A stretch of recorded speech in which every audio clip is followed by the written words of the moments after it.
So friends, to solve this equation using the BODMAS rule, brackets, order, division, multiplication, addition and subtraction. So let's break it down step by step.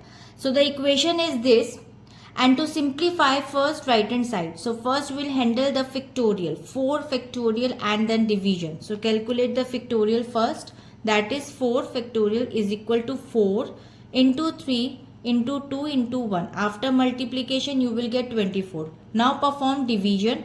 So 24 divided by 0.6, that is 40. Now perform addition. After addition, 18 plus 40 you will get 58. So now the right hand side of the equation 58 is 58. So now the right hand side of the equation is 58. Simplify the left hand side. Now we look at the term inside the bracket is 0.4 multiply question mark minus 6 multiply by 3. So now let x represent the unknown value question mark. So perform multiplication first.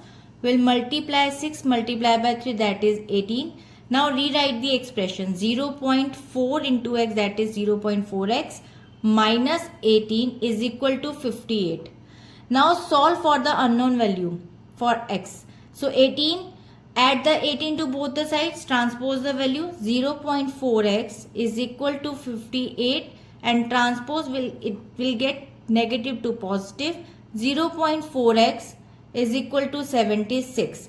So divided by 0.4, x equals to 76 upon 0.4, and 0.4 it will become like 760 upon 4. After dividing it we'll get 190.